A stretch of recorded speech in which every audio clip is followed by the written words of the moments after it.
So, with that, you guys stand there in a line, wait for a minute, and after a minute or two, you can see these 6 dwarven guards come down the dock there and actually hop onto that little plank bridge that connects your boat to the dock.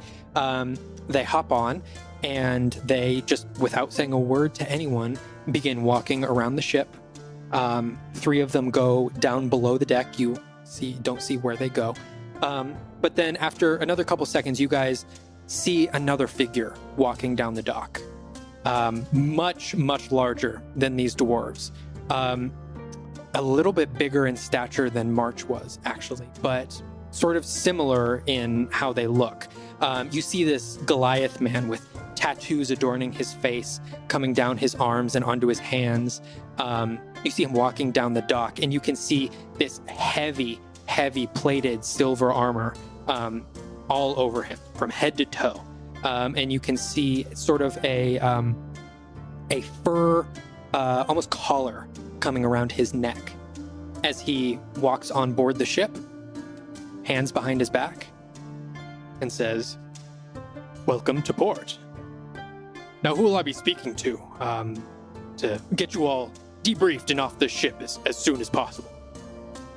And the first mate passed in, says, that will be me. Our captain has come down with a bit of a cold these past couple days with the storm and all, and it hasn't been treating his throat very well.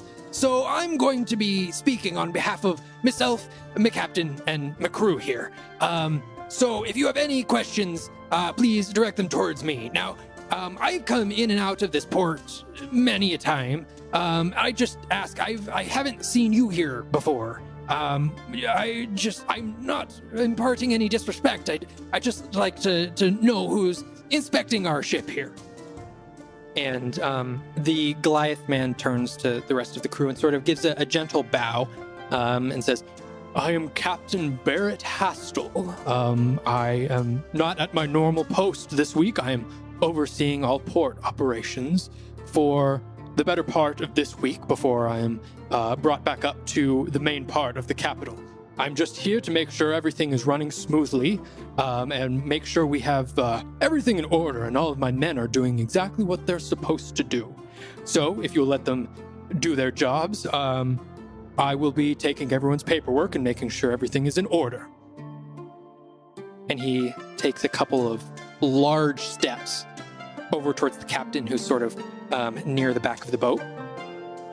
And he gives him a quick little bow. The captain pulls out a couple of papers. They exchange them. Captain Barrett Hastel takes some of the papers, sort of shifts through them, nodding his head every couple seconds, shifts through another couple. "All right, everything is in order here." He hands him back. He gets the papers from the first mate. "Okay. Very good. Oh, everything seems to be in order here. I assume you are part of this crew," and he turns to all of you who are very clearly dressed differently than everyone else on this crew. And he says, "Paperwork, please." I will step forward and pull out the paperwork and hand it over to him. I will try not to say anything.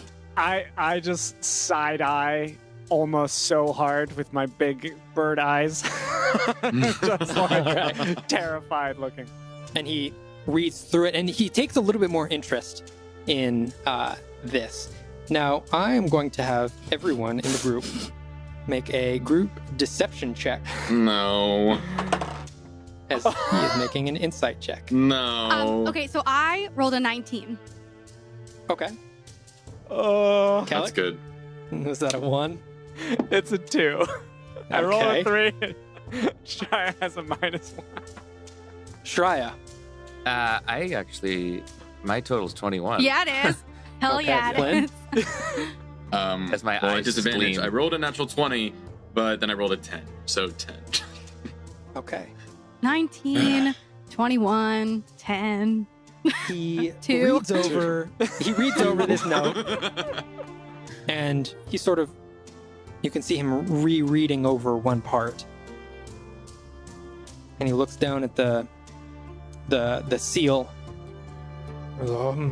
Okay. And how many is this for? How many does this cover? Obviously, it's you and I see your ward. Mm-hmm. And then we've got our guard And I raise my hand. I don't say anything, just raise my hand. and our Nod. prophet. And I point to... to If my eyes could go wider, they do. Okay. Then all seems to be in order. And Olma, he looks to you and he leans in real close. And he extends his hand to give you a handshake. Which hand did he extend? He extended his right hand. I will extend my right hand. And he grips your right hand, and this dude's hand is just so big and so beefy. And you can feel your hand sort of crumble a little bit under the weight. And he says, I appreciate the work that you do out of country. I know it is not easy to be over there, but I want to be the first to say welcome home, and I appreciate all the work that you do. I just nod stoically. Okay. He moves down the list, and he moves down the line rather, and he walks over to the cook, Damien, who is there, like you can tell, very reluctantly standing. Looks through his papers. Oh, good. He goes to Prala Holiday, who is actually the captain. Looks through those papers. Okay, everything is in order here. And he gets to Timmy Flurd, who at the very end of the line has his head bowed low, his hands behind his back, and no papers in his hands. Timmy. Timmy is shaking. Like, you can see him shaking. You can almost feel it in the wooden boards of the ship. And as he raises his head up, way up, to look at Captain Barrett, you can see tears streaming down his face. He says, I'm so sorry. I thought I had them. I really thought. I don't know where I left them. I'm so sorry. I can try and go look again. Please let me go look again. And Captain Barrett looks at him. I'll give you 5 minutes. Don't waste my time. And Timmy backs away and runs down below deck. And you can hear him begin to just turn things over. You can hear things falling off of shelves. You can hear things clanging and moving around. And 5 minutes pass. DM, can I assess, were these crocodile tears? Or Make an insight check. this is sorrow sincere? 12. Yeah. 12? From No, what sorry, you can sorry. tell. I misread. Shri's sheet. It is that's a 17. Oh. Yeah, much different. This kid is clearly quaking in his boots. Okay. This is a young kid staring down the face of authority, knowing what might happen if he doesn't have his papers. Okay. 5 minutes pass below deck. 6 minutes pass.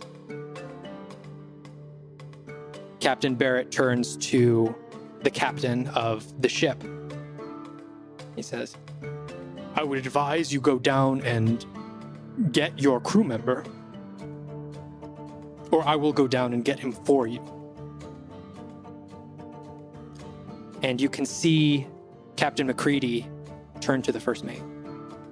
I'll go down and get him. I don't want you moving around too much, Captain, in your fragile state. And the first mate walks down below the deck. Another minute passes. First mate walks up above the deck. Timmy a couple steps behind him. Now his face bright red. And you can see more tears coming down his face. And as soon as you can see his head pop up from below decks, you can hear him starting to plead. Please, I must have left them somewhere at the other port. I don't know where they went. Please. And you can see Captain Barrett take a step back. Says, well, looks like we have one of two things on our hands here. Either a stowaway or a spy. And at the mention of spy, all 6 guards that had come onto the boat converge on Timmy and all grab him. One of the guards takes out a pair of manacles from behind his back, clasps them against Timmy's hands, now also behind his back. As they begin to drag Timmy off of the boat, you can hear Timmy's wailing and cries. Please, just someone, please, just stop. No, please, just give me 1 second. Give me 1 second. I can explain. No, I can explain. Please. As they drag him off of the I ship. grip my staff very, very tightly, and I look at Olma in my body, and I close my eyes. What does the captain and the crew look like? I want to see what the crew looks like when this happens. Make an insight check. 12. 12. You look down, you can't really determine the only thing that you can see. You can see some of them are looking a little bit antsy. You can't really tell what that is coming from, though. You do get one very clear read, and that is on First Mate Paston. You can see his muscles starting to twitch a little bit, and his hand very slowly reaches down to his side, where he keeps his 2 pairs of daggers. And he very slowly clutches one of his daggers and grips it real tight. Captain Barrett sees this too, and immediately looks towards him and says, now, are you sure you want to do that? And Paston releases his hand and puts it back down at his side. As now on the dock, you can still hear Timmy. Please, I swear. No. I'm not a spy. Please. No. Just give me 1 second. I can explain. Please. No. As they drag him down the dock, you can hear him continuing to kick and scream. I look down at my feet.